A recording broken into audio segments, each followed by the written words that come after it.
From the front lines of the military to the front lines of business, this is Military to Management. I'm your host, Eamon. Each episode, we uncover how veterans are translating discipline, leadership, and mission-first values into success in today's corporate world. Hey, Mikey, thanks for joining me this morning. I'm really excited to talk to you about your post-military journey and where you're at now, because it's, quite frankly, it's incredible. So let's jump into it. Can you kind of tell us a little bit about what you did in the military, a little bit of background on that, and then we'll start going through how you got to where you are today? Yeah, of course, Eamon. And again, thank you so much for inviting me on the podcast, man. This is a cool thing you're doing. I'm really excited. Full support. So, my journey started out when I was 12 years old, right? All I wanted to do was be in the Marine Corps. So I told my parents when I was 12, I'm like, hey, I think I need more structure. And they're like, what's wrong with you? Like, go play with blocks or something, right? So they allowed me to make my own decision. I actually went to the Marine Military Academy in South Texas from 8th grade to 12th grade. Then I received a Marine Corps scholarship, ROTC, to the Citadel, where I graduated and commissioned in the Marine Corps in 2016. So I lived in a barracks for 12 years before I was even in the military, right? Like, if you want to talk about indoctrination, we could talk about indoctrination, but I wouldn't do it any other way. So I joined the Corps, commissioned as a second lieutenant in 2016. I went to the basic school. I was designated an 0203 ground intelligence officer, which was essentially the Swiss Army knife, right, of intel officers. We like to say 2 grunt for the pogue, 2 pogue for the grunts kind of thing. Right? This was truly a blessing in that, I thought, I left home to go to a Marine Corps based military school. I was like, yeah, I'm going to be in forever. Yeah, Marine Corps all the way. That's all I want to do.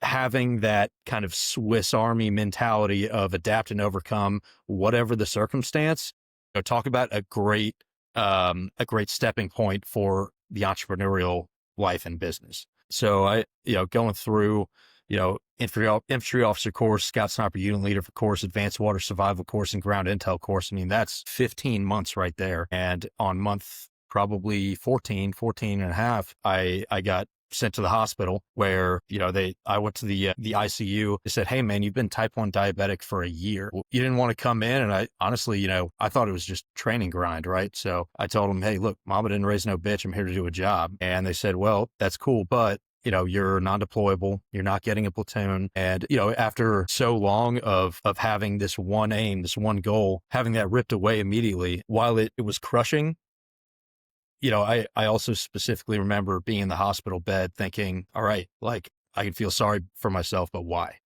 So at that point I decided, I need to make myself, my body is no longer a dependable weapon. My mind has to be the weapon, right? So I started throwing myself into the books, started picking my Arabic back up so I could be of value and still be deployed by somebody, right? So after training at Dam Neck, I got sent where second lieutenants with no fleet experience go to die, right? I went to the 2nd Mardiv G2, which is great. I had a lot of great leaders there, but like no platoon time, no company time, worthless. So I ended up, because I had excellent leadership there, they were looking out for me. They allowed me to take a wounded warrior internship where I went to Fort Bragg working for the intelligence community. And that's kind of how I transitioned into human intelligence. And then, so once upon my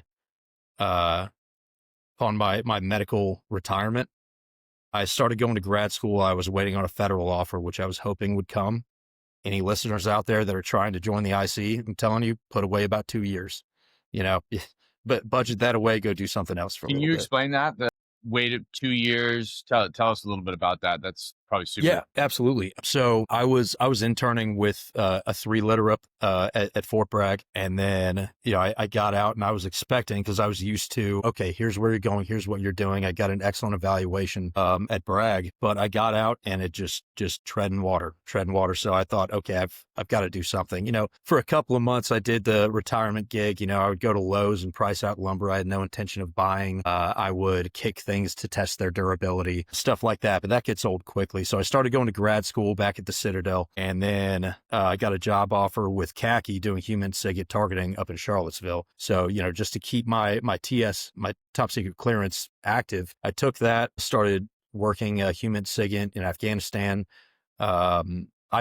sorry, I was not in Afghanistan. It was reach back support. And that's when COVID hit, right? 2020. And so we're kind of doing the work remote thing. And in May 2020, I got an offer with Defense Intelligence Agency with the Directorate of Operations.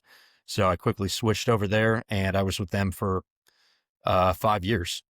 It was that was very validating because I knew how much I had to offer and how much drive and passion I had for serving my country, whether in the Marine Corps or otherwise. And they said, "Hey, we don't care what what you're diagnosed with. If you're a tool that we can use, we're going to use you." And they did. I was very thankful for that. That's amazing. So obviously a crazy turn of events, like every lieutenant wants the platoon, right? And then you in your hospital bed decide you're not going to let that stop you, which I think is incredible. So from your military service, if you could distill that down to like one or two things, like what would it be that you took away from your service, like traits, you know, takeaways? Tell me about that. Absolutely. I would say, that just having grit, right? I absolutely took away the grit, which, if you look at studies by Amos Tversky and Daniel Kahneman, two very well-renowned Israeli psychologists, they say that that's a mixture of enthusiasm and determination, right? If you have those two things, you hide that quit button where you can't find it, right? I went through infantry officer course as a full-on diabetic, not knowing, but I tell you who didn't ever drop out of a hike, this That diabetic. shows some grit for sure. Yeah. Exactly. And so, it's one thing when it's physical, but taking that into the entrepreneurial realm, think, okay, I'm running out of money. I've got 20 something employees that depend on me for money. How do we mentally wrap ourselves around that? How do we find that solution? And again, like when I was in the hospital bed, it's like, okay, no one cares. No one cares. You find a way to win always, because the last thing I will be is a failure story, right? And if I'm a failure story, it's going to be on my terms. So I would say, maintaining that grit physically and mentally and emotionally, because when you're an entrepreneur, you shoulder the burden, period. Managers, bartenders, chefs, security, they will come and go, and a lot of them have a lot of give a shit, but nobody will give a shit as much as you. And I apologize for the vulgarity. No worries, here. man. It's a military podcast. I've got a bunch of questions about that. I do. Yeah. I mean, a lot of the things that you said, ring really true. Nobody gives a shit. Yep. That's some people do, but nobody's going to give more of a shit about like your journey than you. Some people, want to feel, Exactly. my takeaway from what you're saying is like, don't expect people to feel bad from you if you're getting out of the military for whatever reason. Like, you got to kind of chart your own path, and you've got the grit, from your time in the military to be able to be able to do that. So kind of trust yourself, which I think is cool. I would say that the primary thing that I took away is the confidence in your own sustainability in any environment with any problem, right? Like, have I ever owned a restaurant? No. Have I ever managed a restaurant? Absolutely not. I bartended in college for about 4 months, and that's it, right? So I going back to the intel field, like doing intel prep of the Battlespace, IPB, I did that here in Morehead City. I identified a gap in the population. I'm like, cool, let's exploit that. Hold on. Sorry. Pause for a second. All right. So I'm a little bit ahead because we've already chatted. Now you're about to tell like the most I mean, it's an incredible story, and you did a little spoiler there on the restaurant. I want you to kind of walk us back to when you made the decision, what the decision was, like where you were on your, like you were in your intel career at that point, and then you like went on a vacation and made this decision. Walk us through that step, and then like so we can hear to where you are now. Gotcha. Yeah, my apologies. My brain instantly goes to, hey, conversational. Me and Eamon got it. We're gonna go. Yeah, no worries. Exploit the gap, right? Yeah. So I had a pretty successful career as an intelligence officer with Defense Intelligence. When I left, I was the I was the operational lead for the Levant in North Africa. All controlled human operations going on there with the Department of Defense, right, with Title 10 and Title 50, and it was great, right? I love doing it, and then it just it got so bureaucratic for me. If I'm trying to run operations that I can justify that are truly saving American lives that are deployed, we are talking about lives here. That should not even be a thought. So that's kind of where I was coming from, and money was kind of drying up. And additionally, look, I've got a full-size truck and a hunting dog. DC's not my bag. It's not my thing. And, all credit to anybody that does it, but it's not for me. So I was already thinking about getting out, right? And I was brainstorming, okay, if I wanted to start a business in Morehead City, what would it be? Because love of my life is here. She started a business here. She's not going anywhere. And frankly, she'll probably make more money than I could ever shake a stick at. Full support, go get it, honey. So, I played around with, I was thinking about buying a plumbing company. I was thinking about starting up, some sort of blue collar thing. And then it was her birthday, February 16th of this year, 2025. And her parents, also, she's now my fiance. So that's pretty cool. About 3 weeks old. Love that. Yes, sir. Amazing, man. Can't believe she said yes. Whew. And, we went down to Myrtle Beach at a very well-known dueling bar, very well-established, Crocodile Rocks, right? So I grab a beer, sit down with the family, and I look around and I'm like, son of a bitch, this is it. And after that, it was just wheels spinning. I'm looking around. I'm like, okay, who's controlling the lights? Where's the sound coming from? What are the shifts for players? How do I get the players? And I couldn't stop them. Right. And so, it was one of those ideas. Mikey, and that's a dueling piano bar. You got a piano behind you, right? Yeah. Well, I've got two right there. And they're just, okay. And two humans are getting up there and just dueling on the piano all night. That's exactly. So it's so incredible to watch because it's a 4 to 5 hour show, depending on how many players I have for any given weekend. And it is entirely request driven. So they will play anything from Sinatra to Tupac, like anything in between. But it's not just the ability to play, it's the ability to read and control the crowd and bring them into it, because it's such an interesting thing. You go out to bars anymore and people are just right here on their phones doing this. This is as I see it, one of the last services and environments where it is truly human interaction that is the focal point, and that means a lot, right? Like if for the literarians out there reading Sebastian Junger, right? Tribe, he focuses on the community and human interaction that people have lost because you have a cubicle at home, or at work, you drive home, you've got a privacy fence, and community is lost there. And we bring that to the veterans, to the community, to anybody here. But yeah, I just thought, okay, this is it. And it was one of those ideas that if I didn't jump on it, then it would haunt me for the rest of my life.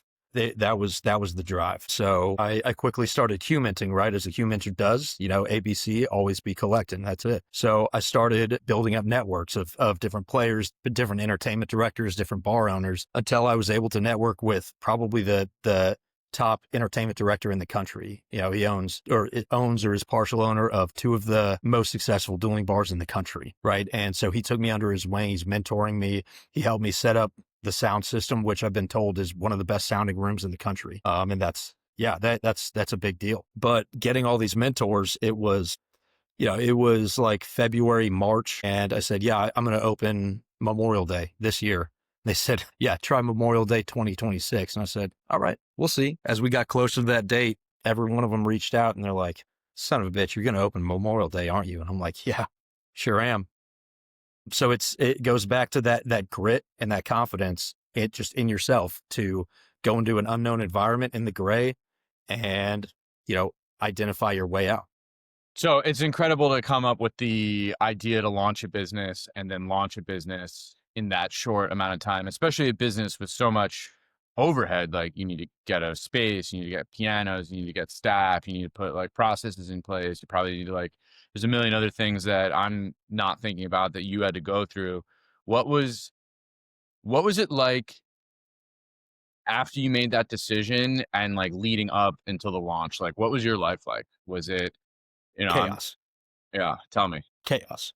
But hey, as Marines, we run towards chaos, right? No, it was truly drinking from a fire hose, and to anybody who is thinking about being an entrepreneur with employees, keep in mind first, you have to be a financial advisor. You have to be a relationship counselor. You have to be, security manager. You have to identify all these potential crises and head them off before they become something that envelop you and your business and your employees.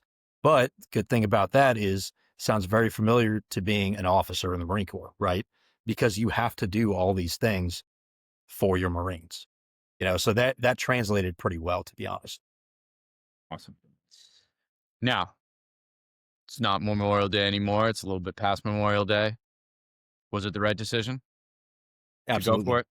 Tell us Absolutely. about it. Tell us about where you're at now. Tell us about how it feels to have committed that, that capital of, your capital and your time and your effort and everything. And now on the other side, although, a few months on the other side, but on the other side, like, what's life like now? What's the day-to-day like? Yeah. So now I finally identified managers who I know are coming from the right place, right? They're on the home team. They understand, hey, I know that you're not paying me what I'm worth right now, but I see the potential. I see the inevitability of growth and success. So I want to be in here with you with this and build it. And it's an incredible feeling, honestly. So, my management team, I owe them everything. Because that means that, I'm the first one here every day, and I do things that only an owner can do. I'm going out promoting to different veteran organizations, different Rotary clubs, putting the word out to bring people in so that my employees can make money, right? I see them as, my senior enlisted advisors. They've come up in this service industry. They know how to operate the bar. And I see my job as ensuring everybody gets paid, everybody's safe, and that promoting the business so that people come in and they talk about it and, they feel good. They get that self-actualization of, oh, I'm part of a good thing and we're going to grow this good thing. So that's been a godsend, because before I was spending 18 hours a day here and it was like a deployment, right? It's just not sustainable. So that is, my day to day is, I'll wake up, have some coffee. If I can muster myself to do it, I'll go work out. I've been a little slack on that of late, but hey, it's the holidays, right? And then I'll come to the bar. I'm identifying metrics of which we can identify our successes and failures. And honestly, this is a seasonal town. So it reminds me of, counterinsurgency operations, right? You find little metrics that identify your success or failure. And then, there's a reaction within the community. We have to find a solution. You got to be fast. Because these things are fleeting, right? And, we obviously have competitors. I'm right on the water in Morehead City on the waterfront. Realistically, there are 4 other late night bars. So, anything that those bars do that brings people in for the microcosm here, it's a success. But it's like, okay, cool, because they're on the street and they'll probably come in here as well. But I want that success, right? So it's almost a competitive, multifaceted, symbiotic relationship between me and my competitors, right? And so it's just constant evolution is what I'd call it. Constant evolution. How's it been, like, dealing with the seasonality? I'm sure summer is probably crazy. And then now Summer's wild. We would have a line wrapped around the block to get in here, but it's, this summer we spent money on a lot of things we shouldn't have spent money on, but like, it's one of those things you don't know until you know, right? So we make sure to keep diligent records of, days, times, weather conditions, amount of reservations coming in, amount of walk-ins that come in, and what works and what doesn't, right? Like it's, in our first season, we're just kind of throwing shit at the wall to see what sticks. And so next year is going to be a big year because the word is out of who we are. Those second homeowners that come here for the summer, they're going to be pouring in here because they're telling all their friends from Raleigh, from Charlotte, from Greenville, hey, there's a Dueling piano bar. You got to go check it out. Love it.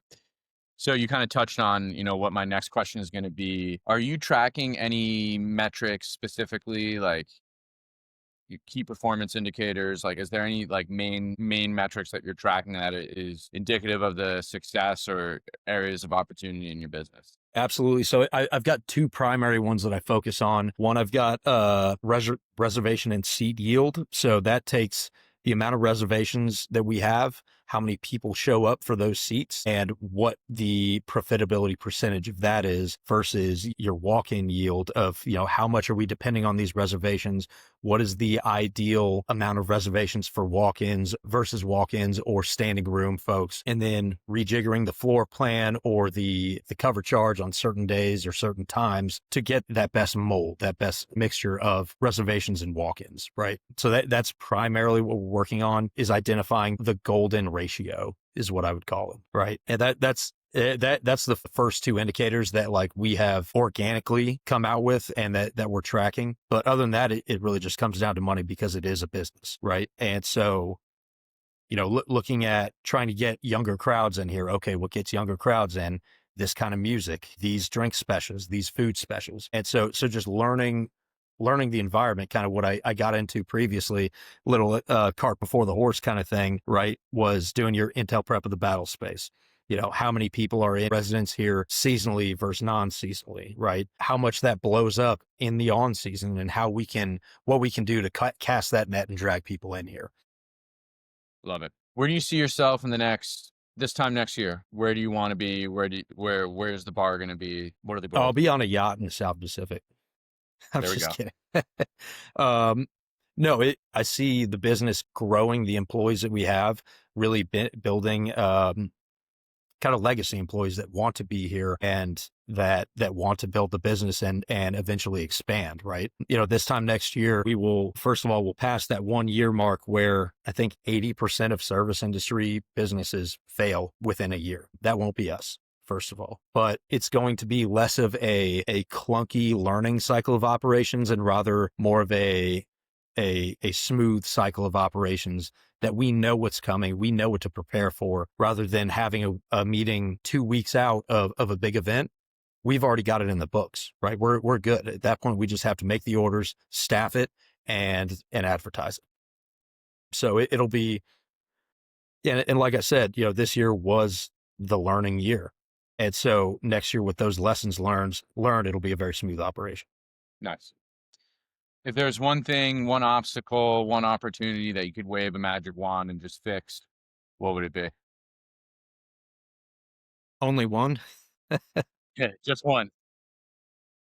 Oh man. Probably say, having $1 million in liquid cash aside, would probably say just being able to identify and retain a core staff. It's hard to find cooks here, right? It's hard to find, steady bartenders here. And it's hard to get, in the off season, it's hard to maintain that consistent customer base, right? Because it's also a very fishing oriented town. I mean, fishing is in these people's bones. If it looks like a 30% chance of rain, ain't nobody coming out. So I would say being able to discern who is that quality employee who is there for the right reasons and retaining them. Yeah, because retention is tough. I think I said before, I've in 6 months, I've fired 22 people. Yeah. And that's heavy turnover. It's like 100% turnover, right? If you got 20 on staff. Yeah. Wow.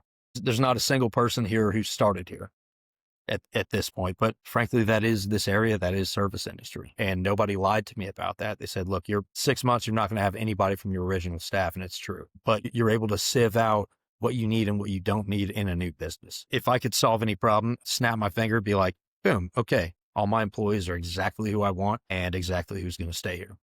Amazing.